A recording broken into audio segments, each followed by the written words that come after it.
د اوبو د چارو د تنظیم ملي ادارې په 5 کلن پلان کې 4 بندونه دي چې په دغه پلان په لومړي پړاو کې به په 44 بندونو باندې کار پیل کیږي چې د دغه بندونو قراردادونه به د سور میاشت کې لاسلیک شي او عملاً به په بندونو باندې کار پیل شي. په نوبت سره به بیا دغه بندونه ګټې اخیستنې ته سپارل کیږي. دغه بندونه په 21 ولایتونو کې دي چې په کونړ ولایت کې څو بند دي، په میدان وردګ ولایت کې دي، همدارنګه د فاریاب ولایت د المار بند دی، په خوست ولایت کې د 2 منده بند دی، همدارنګه په زابل، غزني، ننګرهار، نورستان او ګڼ شمېر نورو ولایتونو کې دغه بندونه دي چې په سور میاشت کې به یې چارې پیل کیږي. د اوبو ملي ادارې په 5 کلن پلان کې په کونړ ولایت کې 9 بندونه دي چې دغه بندونه به ټول جوړیږي. همدارنګه په وردګ ولایت کې موږ 4 بنده لرو چې هغه د سور میاشت کې به یې چارې پیل کیږي. په نورو ډیرو ولایتونو کې لوی بندونه جوړیږي. اوس مهال هم په 14 لوی بندونو باندې کار روان دی.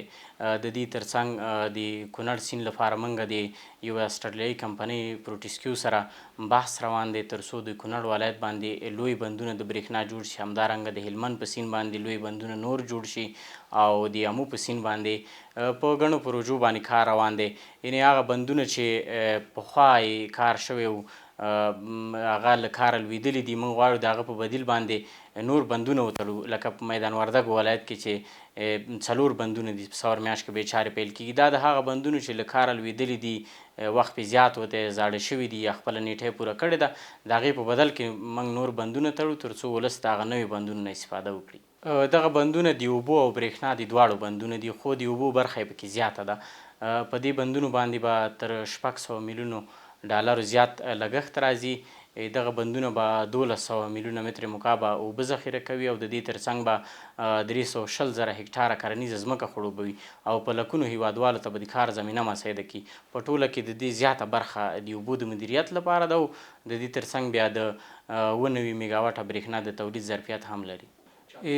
مهمه برخه یې د بند جوړول دي، ځکه په بند باندې لګښت هم زیات راځي، وخت هم زیات نیسي او پروژه هم معمولا غټه وي.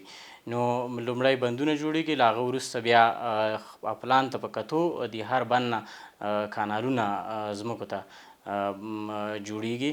نو کله چې بندونه تکمیل شي بیا به له هغه وروسته په کانالونو باندې چارې پیل کیږي. بالکل د دغې 44 بندونو چې تر 600 میلیونو ډالرو زیاتې پیسې دي، دا د افغانستان د خپلې بودیجې نه ورکول کیږي.